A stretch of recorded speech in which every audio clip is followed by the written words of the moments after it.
네, 안녕하세요. 면쌤입니다. 먼저 그 어렵다는 사트 통과하신 분들께 진심으로 축하한다는 말씀 드리겠습니다. 사트 붙기가 여간 어려운 게 아니라는 건 아마 많은 취업준비생 분들이 알고 계실 텐데요. 여러분이 그 사트를 붙으신 만큼 여러분에게 충분히 역량이 있다는 의미니까요. 꼭 힘내서 면접까지, 원데이로 진행되는 이 면접까지 한 번에 뚫으시길 바라겠습니다. 자, 그러면은 이렇게 어렵게 뚫은 사트 어떻게 면접을 준비해야 되는지 저랑 같이 살펴보실 텐데요. 삼성 면접 컨설팅 역시 진행이 되고 있습니다. 1대1로 진행되는 경우 이와 같은 지역과 가격으로 진행이 되니까요. 궁금하신 분들은 위로 나가는 주소 카카오 아이디 mgedu로 연락 주시면 되겠습니다. 자, 삼성 최종 면접이죠. 원데이 면접이니까 이 최종 면접에서 저는 PT 면접과 창의성 면접 그리고 인성 면접을 중점적으로 설명을 드릴 거예요. 여태까지 제가 인성 면접에 대해서는 다른 면접 특강 진행할 때 그렇게 세부적으로 진행을 하지 않았는데요. 삼성 같은 경우에는 인성 면접이 바로 임원 면접이고 원데이로 진행되다 보니까 제가 어떻게 준비하면 좋은지 간단하게 설명을 드리겠습니다. 그리고 제가 다음 주 내에 여러분이 헷갈려 하시는 자기소개와 지원 동기의 차이점에 대해서도 설명드릴 테니까 궁금하신 분들은 바로 구독 눌러주시길 바라겠습니다. 자, 가장 먼저 PTN 창의성 면접 보겠습니다. 저한테 벌써 이제 삼성 면접 문의가 들어오고 있는데요. 그 창의성 면접은 어떻게 준비되나요? 라고 물어보시는데 사실 여러분이 준비하시는 그 PT 면접에 말로 하는 그 과정을 글로 제시한 다음에 이렇게 설명하고 질의응답하는 과정이기 때문에 여러분이 마인드맵을 그려내가는 그 생각을 뻗쳐나가는 연습만 계속을 해주신다면 PT도 창의성도 무리 없이 진행을 해주실 수 있을 것이라고 생각이 됩니다. 자, PT를 예시로 설명을 드리겠습니다. PT 면접 같은 경우에 3, 40분 준비 시간이 있고요. 5분에서 10분 정도 발표를 하고 10분에서 15분 정도의 질의응답 시간을 갖습니다. 제가 PT 면접 특강을 올려드렸는데요. 그걸 보시면 조금 더 자세히 설명이 진행이 될 거예요. 이거 보시고 반드시 PT 면접 특강 보셔서 자세한 이해해 주시길 바라겠습니다. PT 면접 같은 경우에 OBC가 30본론 개론이거든요. 오픈, 바디 클로징, 오프닝 바디 클로징인데 이거를 2대 5대 3 정도의 비중으로 유지해 주시는 게 가장 좋습니다. 자, 5분에서 10분 정도 발표를 해서 제가 정확히 몇 분이라고 말씀은 못 드리지만 이 비중 유지해 주시길 바라고요. 그리고 여러분이 기준을 잡아서 바디를 제안을 해주세요. 자, 예를 들어 볼게요.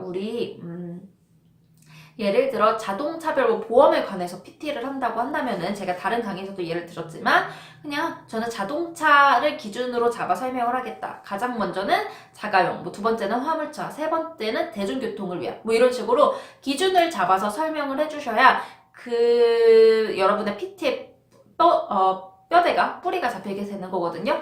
이 기준이 없이 그냥 저는 가장 먼저 차량 중 대중교통에 대해서 하겠다. 그 다음에는 보험금에 대해서 하겠다. 이런 식으로 하면은 발표가 뿌리가 없이 중구난방으로 진행이 되게 됩니다. 또 하나 판서를 활용할 수 있는데 여러분이 글씨를 다 모두 쓰실 수는 없어요.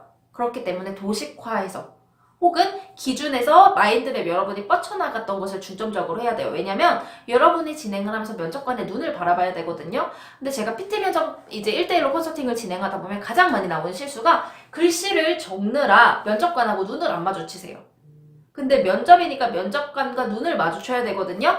판서 다 못하세요. 도식화 하셔도 되고요. 면접관의 눈을 바라보면서 이 PT는 단순히 내 발표를 조금 도와주는 정도의 도구. 이걸 기반으로 내가 말하는 게 아니라 내가 말하는데 이걸로 칠판으로 도움을 주겠다라고 생각을 하고 응해 주셔야 합니다. 자, 우리 PT 창의성 면접 어떻게 하는지 OBC로 보겠습니다. 먼저 여러분이 가장 먼저 하셔야 될 게 준비 시간에 주어진 주제에 대해서 어떤 기준으로 잡을지 뻗치고 거기에서 계속 마인드맵을 뻗친 다음에 이 OBC 구성을 해주셔야 돼요. 마인드맵이 안 된 상태에서 OBC부터 구성하려고 하면은 또 풀이가 없고 체계가 없는 발표가 완성이 되거든요. 반드시 마인드맵부터 작성해 주셔야 되겠습니다. 자, 오픈에서는 관심을 유도해 주셔야 돼요. 이제 특강을 보시면 알겠지만 간단한 질문에 대해서 이 현상에 대해서 궁금증을 야기할 수 있는 질문 간단하게 던져주시고요. 그리고 현황에 대한 상황 설명, 지금 주어진 문제에 대한 현황 설명을 해주시고 이에 대한 내 의견을 리드 멘트로 소개를 해주세요. 자, 그 다음에 여러분이 의견을 제시하게 된 근거를 소개를 해주셔야 되는데요. 보통 한 3가지 정도의 근거를 들어서 설명을 해주시는 게 가장 논리적이고 체계적인 발표로 들리게 됩니다. 자, 가장 먼저 여러분이 주장하시려는 의견, 근거를 두 갈식으로 말씀을, 결론을 먼저 해주시고, 여기 C, 먼저 컨클루션 나와주시고, 그 다음에 이에 관련한 스토리 S 나와주시고, 그 다음에 다시 C 나와주시면 되는데요. 이 스토리 안에는 내가 이 의견을 제시하게 된 근거, 그리고 이걸 하게 된다면 기대 효과 간략하게 언급을 해주시면 가장 좋습니다. 그렇게 한 다음에 앞서 여러분이 바디에서 말했던 내용을 다시 한번 요약을 해주시면 되고요. 플러스 이에 따른 기대 효과까지 설명을 해주신다면 조금 효과가 있는 체계적인 발표가 진행이 될 거고요. 그리고 감사하다고 하면서 마무리 지어주시면 되겠습니다. 자, 이렇게 PT와 창의성 면접을 봤어요. 그 다음에 인성 면접은 어떻게 하면 될까요? 라고 하시는데요. 여러분이 가시면 이제 인성검사도 보시게 될 텐데, 인성검사와 여러분의 인성 면접을 조금 일치성 있게 일관성 있게 진행을 해주시면 좋고요. 여러분이 임원 면접이라는 점을 잊지 말고 조금 패기 있게, 그냥 뭐 나는 조직에 잘 순응한다 뭐 이쪽으로만 계속 가지 마시고 조금은 신입사원다운 패기를 보여주시면 좋을 것 같습니다. 주로 지원서나 에세이 기반 질문이 나오기 때문에 스터디 진행하시게 된다면 꼼꼼히 그 분석 같이 진행을 해주셔야 되고요. 1분 자기소개도 준비를 해주세요.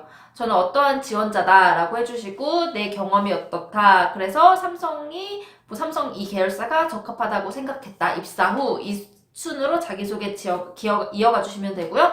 전반적인 기업과 시사에 관한 조사도 같이 진행을 해주시고 내 경험에 대해서 조금 마인드맵 같이 그려주세요. 어떤 질문이 구체적으로 나올지 모르기 때문에 이 경험에 대해서 구체적으로 정리해주고 또 이 경험에서 내가 이 직무와 맞는 역량을 어떻게 끌어낼 건지까지 같이 정리를 해주시면 되고요. 임원 면접이 이때 보니까 두 갈식으로 답변하시는 게 가장 중요합니다. 두 갈식으로 모든 질문에 A면 A는 A다 라고 답변을 해줄 수 있는 두 갈식으로 답변하시는 연습 같이 진행을 해주셨으면 좋겠습니다. 자, 어렵게 사트 붙으신 분들을 위한 삼성 면접 특강을 진행을 해봤는데요. 이 강의만 보시지 말고 PT 면접 특강 같이 보셔서 여러분의 논리성을 조금 향상시켜서 면접장에 들어가셨으면 좋겠습니다. 모두 수고 많으셨고요. 궁금하신 점은 위로 나가는 주소로 문의 주시길 바라겠습니다. 모두 수고하셨습니다.